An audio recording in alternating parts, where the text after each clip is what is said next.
another game at AT&T Stadium, another memorable moment. Just sort of take us through that play and the emotions you felt when you made that bit.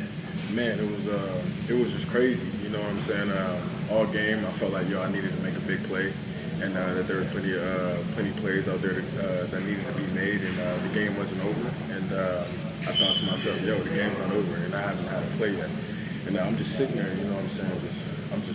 The crazy thing is, before the play happened, the whole stretch, I was praying, because I feel like every time that my mom was always there with me, before and during that whole series, I was just praying. And I was praying to her. I was like, yo, you always come through for me.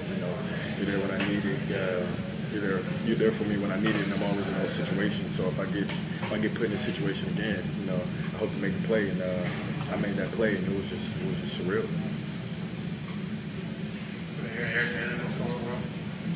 Trey, it wasn't just your defense, but also the two kick returns. Can you take us through those returns you had? Yeah, shout out to everybody. We talked about it. We talked about it all week. That they were going to give us some returns. Those guys that kick the ball out, and that we were going to have opportunities. Shout out to everybody who was out there doing their thing. And I trusted, believed in it, and I hit both of those. And I felt like those were also game-changing plays. To help our offense, and they did what they had to do with those. You had 3 big plays in 3 consecutive years in this game. If you could rank them, the safety, the chase down, and then today, how would you rank those 3 plays? If I could rank them, I'd say the sack.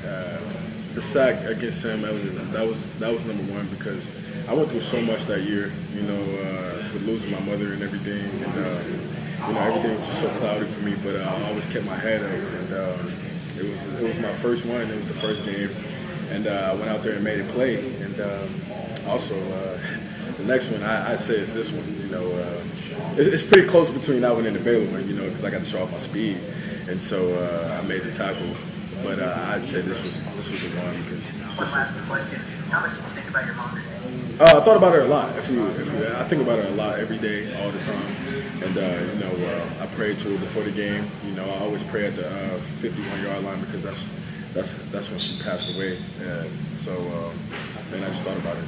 She helped me through it today. Thanks so much. Yes, sir. Jenny Cross, you with your moment.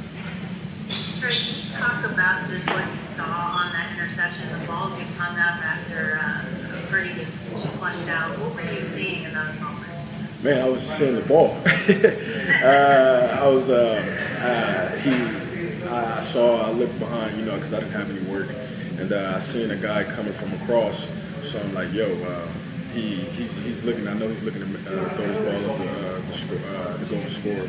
So I'm like, I gotta go get my depth, and he threw it, and I wasn't running away. He threw the ball, but then I speed turned to it, and it was just me on top of the ball, and I jumped, and I seen a guy swipe, but it wasn't enough to throw me off, and I caught the ball, and that was all she wrote.